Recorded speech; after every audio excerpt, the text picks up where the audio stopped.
Hello, my sweet, sweet nerdykins. Howdy do? Howdy do. Wow.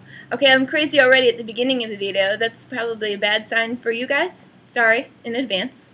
I know I haven't talked to you in a couple of weeks, and I just wanted to let you know that I have a couple of videos that are already made, slated for next week, and a couple of videos for the week after that, so you can count on me a little bit more for videos in the coming weeks, which is great news for some of you, and probably terrible news for others. But for those of you who don't care about good or bad news, let's just focus on nerd news, since that's what we got going over here. I don't know what kind of rapping thing I think I'm doing. I should stop, though. I'm going to try and do this in one take, because there's some, like, weekend-worthy news in here, and I just want to get this out there without having to edit it too much. So you're in for some terrible, terrible visuals and audio. Just wanted to warn you in advance. My first piece of news is a bit of casting news. It's about Game of Thrones. Julius Caesar himself has been cast as Mance Rayder on Game of Thrones. His name is Kieran Hines in real life, but on HBO's Rome, he played Julius Caesar. He's a great actor, super powerful and, like, awesome. He can be sexy while chopping off heads. He's great at giving speeches. I think this is really exciting because they've been foreshadowing that this character, the King Beyond the Wall, is going to be coming for like a year, and I was so curious about who they would cast in this part, and I think that they've done a good job. How do you feel about this? Do you have feelings? Do you have feelings? And he's not the only person from HBO's Rome that has been added to the cast. The man who stabbed him, yes, et tu, Brute, Tobias Menzies has also been added to the cast as a guy named Edmure Tully. And Dame Diana Rigg from the original The Avengers on the TV show, and she was the face of Masterpiece Theater for, like, ages. Also, she was a Bond girl. This woman has serious pedigree. She has been added to the cast as the Queen of Thorns. Very exciting.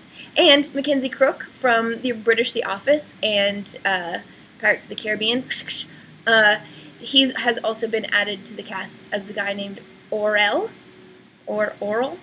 Hopefully not Oral. Anyway, because that would probably make the show even more X-rated than it already is. Please stop me. I hate myself already. Okay, let's move on.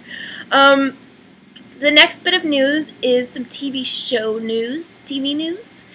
S.H.I.E.L.D. is going to become a TV show. Now, for those of you who don't know what S.H.I.E.L.D. is, it's part of the Avengers universe, and it's a fictional espionage and secret military law enforcement agency led by Nick Fury, who's played by Samuel L. Jackson in the Avengers movies. And it's going to tie in with the Avengers universe and plot. And Joss Whedon is possibly going to be directing and writing at least the pilot. Isn't that cool? I mean, when have you ever heard of a TV show and a movie, like, you know, combining and doing each other like that? Is this the first time that has ever happened? Let me know if there's another time when TV and movies have, you know, whatever that is. It's cool. I'm excited. And, oh, and this is the weekend thing.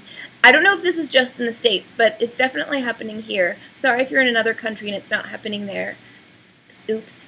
But The Avengers is being re-released in theaters this weekend, and apparently there's something new at the end during the credits, so stay for the credits. There's, like, some new footage in there, apparently. Pretty exciting. So, in other movie news, there has been a rumor lately that Ben Affleck is going to star in an upcoming, and direct an upcoming Justice League of America movie adaptation. We can shorten it to JLA, because otherwise this is going to take forever. But for those of you who are unfamiliar with the comics, this is a team a lot like the Avengers, but it's filled with even more famous superheroes. Everyone knows Superman, Wonder Woman, Batman, Aquaman, The Flash, the Green Lantern. Yes, that's who's in the Justice League. It's like a cool organization. So I thought that news was actually pretty exciting, until it has been eclipsed lately by different rumors that say that the WACHOWSKIS are going to be directing. Which, I mean, I hope that this is true and that I don't have to, like, somehow disconnect from the mainframe and go and live in a world with loosely woven blue sweaters where I can't eat steak, because I would like to see this movie and eat steak. Yes, That's my news for that. There was my rambling story. Okay, next thing. Next, more comic to movie news. There's a lot of hand gestures in this video. More of that news. The X-Men First Class sequel has been announced, and the title is going to be The Days of Future Past, which is an uncanny X-Men, like a little series that they had, where the Brotherhood of Evil Mutants kills a senator, which leads to all of the mutants in the world being hunted by Sentinels. So that's probably going to be the plot of the movie, which is pretty cool and very dramatic, and, you know, you need that kind of operatic drama to drive an X-Men movie. I think it sounds exciting, and yay, I like it. I like it. How do you feel? Let me know. I'm going to move on now. I'm trying to talk really fast because I have a feeling this is taking a really long time. Let us move on to science news. In science news, Mars Curiosity's rover, that's not how you say that, but you know, the Curiosity, the rover that's on Mars, it has recently broadcast the first piece of music broadcast from another planet to Earth. It is Reach for the Stars by will.i.am. I know that this is supposed to be to help, you know, young kids decide that they want to become scientists and astronauts and stuff, so good on you for that. But I hope that they throw some Mozart in the rotation on that, because what if people, you know, aliens or something, listen to this music? What kind of music, what song would you like to have represent the human race? It's a pretty big question. I think that I would pick, you know, Mozart. But maybe that's like a really pretentious thing to say.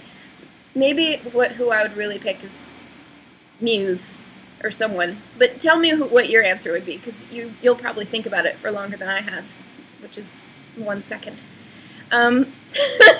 Tell me who you would pick. Also, it's cool, the tires, the rolling traction-y tires that they have on the rover, they have Morse code in them. Isn't that neat?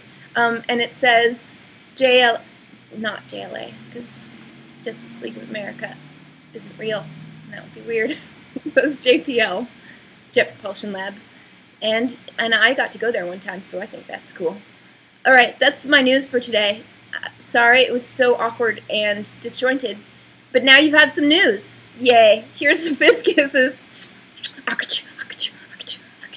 And some Eskimo kisses and butterfly kisses and Morse code kisses.